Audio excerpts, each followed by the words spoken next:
One of the hardest things for a singer to overcome is the fact that we have to learn a lot of melodies and scales, but we have no way of visualizing the music. Hi, my name is Clay Collins. Welcome to My Voice Mentor Daily, where you can subscribe to online courses that will give your voice what it needs to captivate your audience every single time.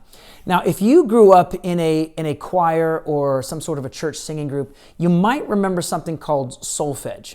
Solfege was just basically a way of assigning a name to each of the notes of the scale. And I'm sure you've heard it. It sounds something like this. Do, re, mi, fa, sol, la, ti, do. Well, what I just sang was the major scale, which as a singer, it's probably the most important scale, definitely the most important scale for a singer. And in that scale, there are intervals between notes, and some of them are closer together and some of them are farther apart.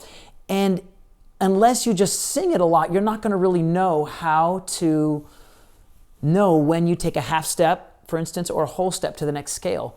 So what solfege did is it just gave each note of the major scale a name. Do, re, mi, fa, sol, la, ti, do. Perhaps you remember the song from The Sound of Music. Do, a deer, a female deer. Just kind of a song of just kind of walking through it. Today, we're going to take a slightly different approach, and rather than assigning solfege, we're going to assign numbers to each of the scale notes. In the major scale, there are 7 notes.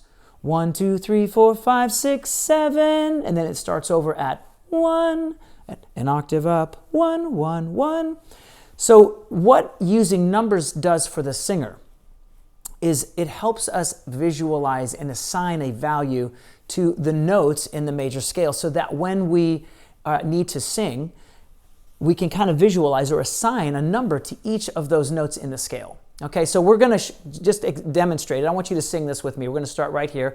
I think guys and girls can both sing here comfortably. Don't try to push or anything. We're just focusing on notes, not necessarily projection. So sing this with me. 1, 2, 3, 4, 5, 6, 7, 1. Great. And then we're going to walk it back down. 1, 7, 6, 5, 4, 3, 2, 1. So what I want you to do at least once every day is to walk up and down. It doesn't matter where your starting point is. If you can sing your way through the major scale, if you don't know the major scale, the best way to find your way in a major scale is to get a piano or a keyboard, find middle C, and middle C is right at the center of the keyboard. Find 2 black notes right at the center of the keyboard, and 1 to the left is middle C. And if you start there and go up 7 notes on the white keys, those are also the major scale too, and you can use that. I actually have an entire course based on how to learn the major scale using numbers, and I definitely encourage you to inquire about that. You can email me at info@myvoicementor.com, and I'll let you know how you can subscribe to that. But if you know how to sing the major scale with numbers, you're actually a really good step to being able to sing melodies and not miss your pitches. Memorizing the scale is actually how you do it. So the more you sing your notes, 1, 2, 3, 4, 5, 6, 7, 1, 7, 6, 5, 4, 3, 2, 1. If you need to, sing it with me a few times and then try it on your own.